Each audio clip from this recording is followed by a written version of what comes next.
Right, here we have a ZX7, which there's nothing wrong with it, just doing a few simple checks on it. And what I've just done is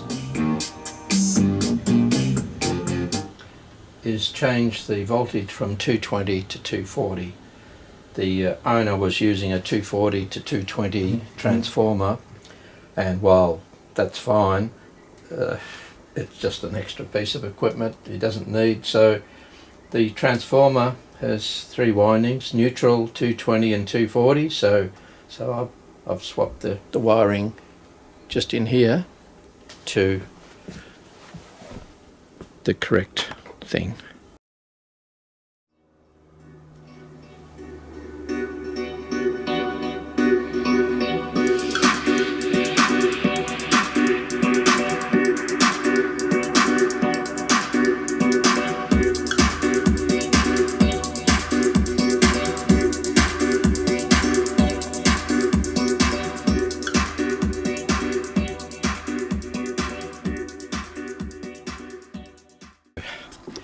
The things I've found is one, I changed the voltage tapping from 220 to 240, just a matter of swapping those orange and red wires. That's all. Simple. The other thing I've found is that I've noticed that the spring for the eject button is, in my opinion, a bit too strong. It should be using the end of the spring, but I can see why it's been done. If we stop and eject, see, there's some friction in there, and what the previous person has done is tighten that spring to make it come out more smoothly. But my feeling is that that friction should be fixed up, not just counteracted.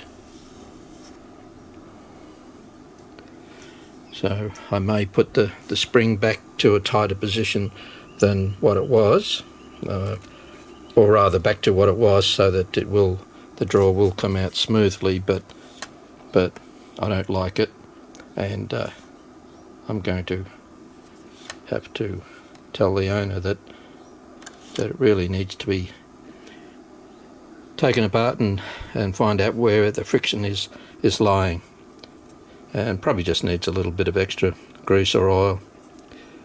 That's not a big deal, just takes time.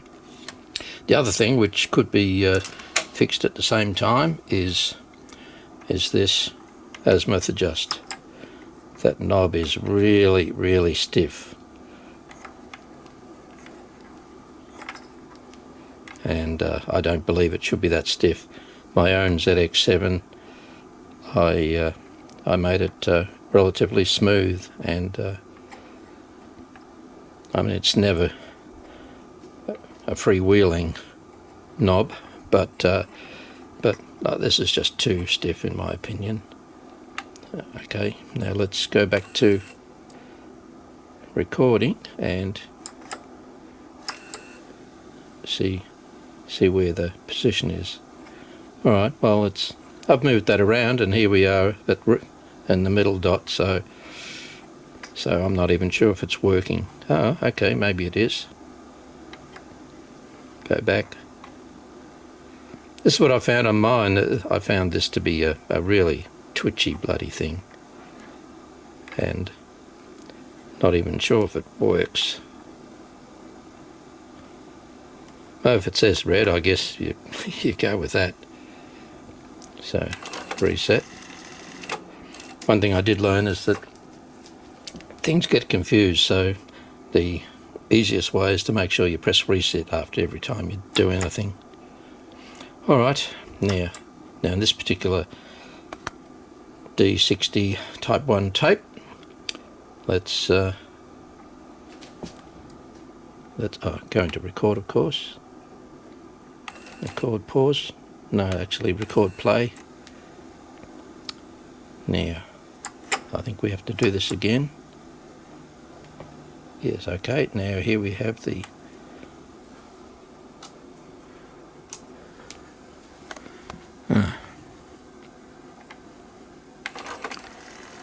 I can always get this all mucked up. Play, record, okay, then press that. Okay, now we come up with that there, but why isn't the level coming up there? I never quite figured this out.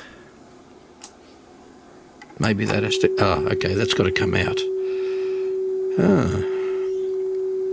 Right, so we adjust the level. This is the Type 1 D60. Okay, and then go to the bias. It's pretty close. I did set this before. Okay, go back to azimuth. Yep, still red, good.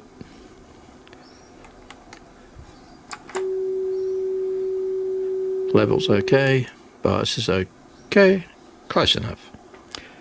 Right, and then what I've learnt is that you've got to then press reset, just so that it gets out of its entanglements, and then we can record.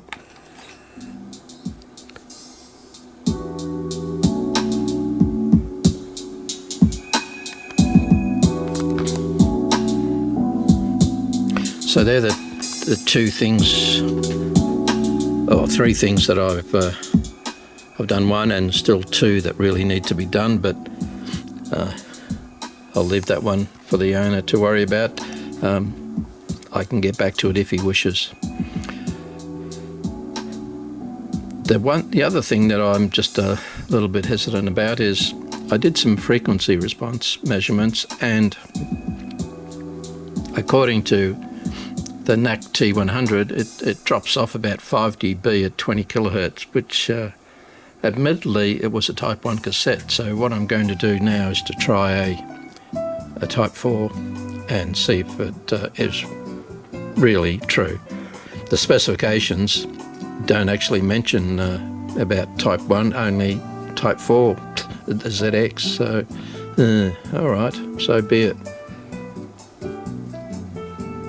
I shall set that up now. Okay, I'm using NAC T100 to do a few tests, and I'm just setting up the level. I have a Type 1 tape in there. The first thing to do is set it to level and set the calibration level for the machine and the software. The first thing to do is to set the level on the input here to 0, and we have now 0, 0 here. I know it's hard for you to see, but it's 0, 0. Next thing we do is we adjust the output, go to tape, we adjust the output so that we get 0 up on the levels display up here. Just a little bit of to and froing.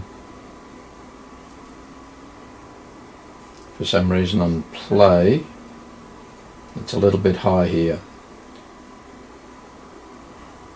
I would have thought that it would be equal. It could well be that these are slightly off. Yeah, okay. The 400 Hertz level for the EX position for recording was just slightly off.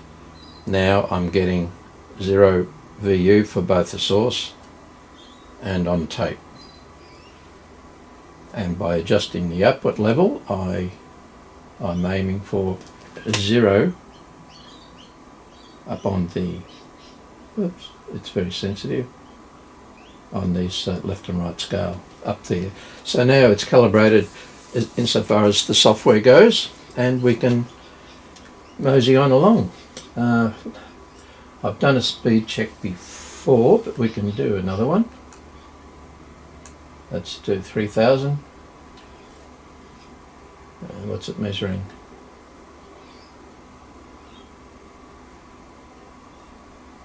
I'm now on speed wow and flutter weighted RMS, and we're getting 3000 Hertz, so close it's not funny.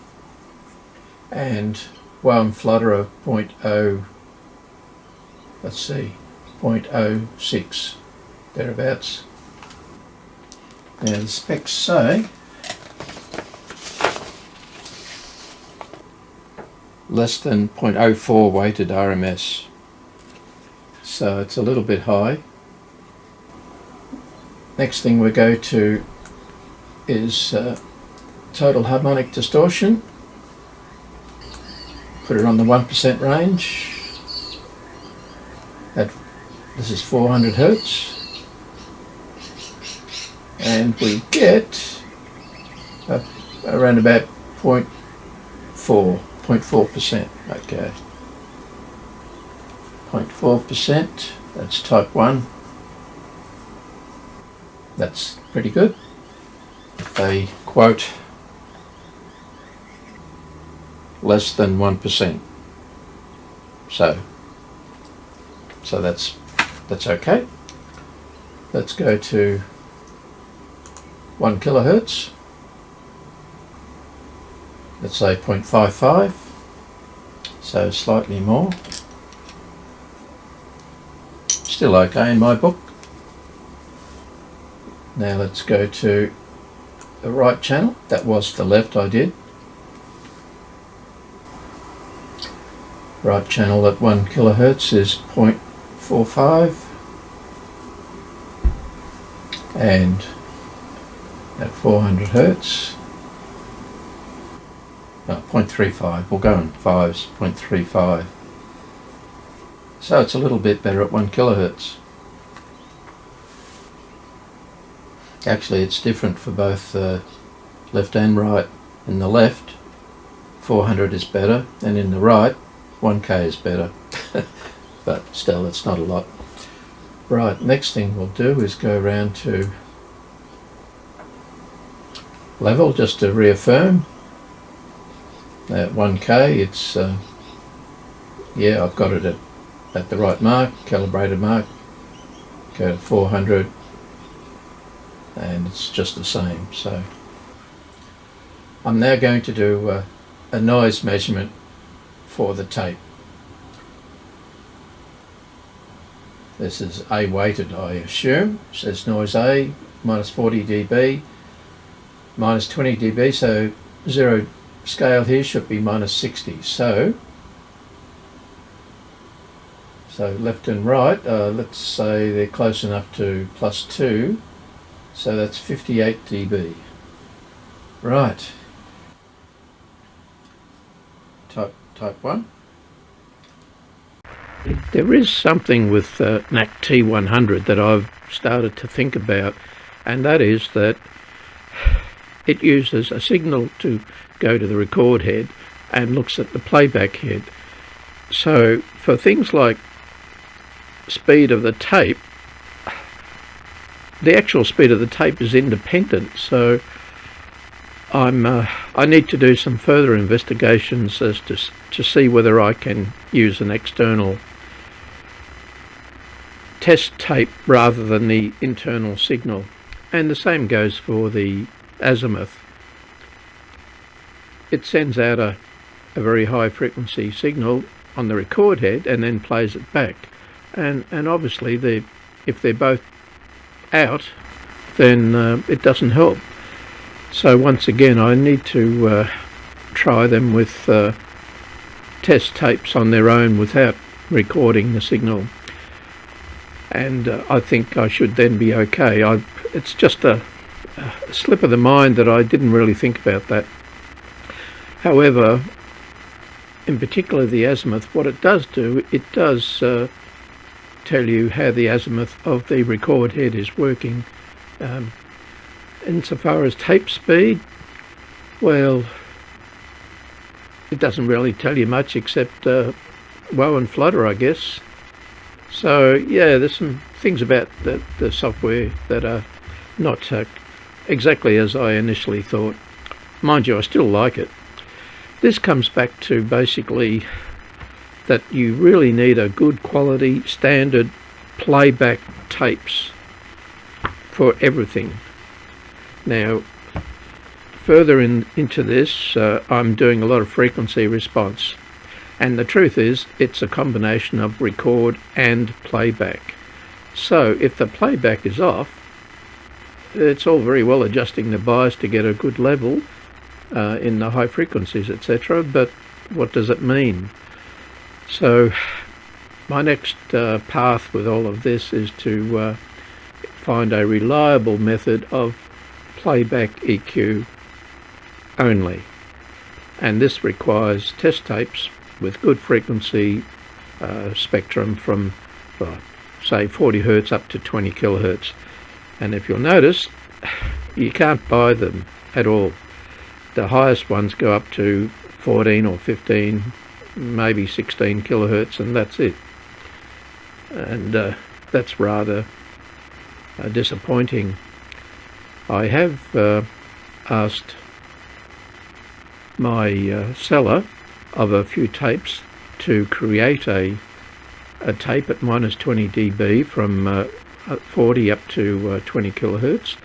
So it will be interesting to see how that performs. If not, I may have to try and make a few of my own, and the only way to verify the tape is to try it on as many cassette decks as possible. So there's a lot more to work out in the future. And this particular deck, as you'll see later, I've had to adjust the bias to get proper playback. However, I think that's all still very good, and the difference is noticeable in the quality of the sound. And once again, the playback azimuth was all important. All right, let's get back to it.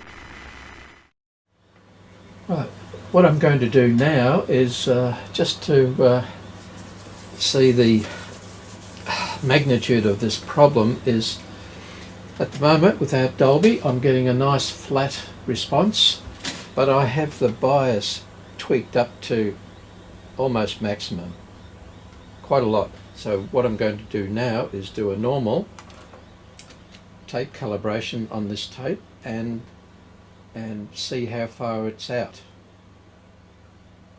Alright, there we go. Record play.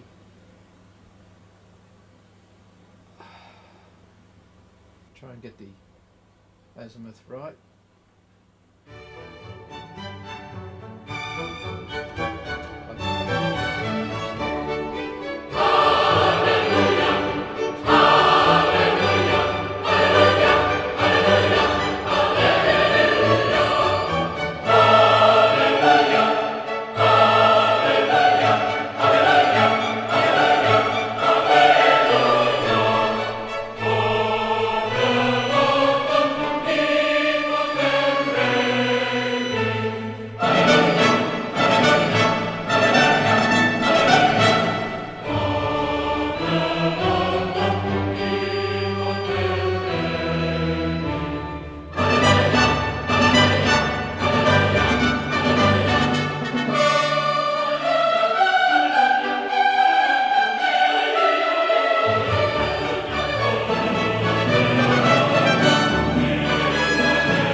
Amen.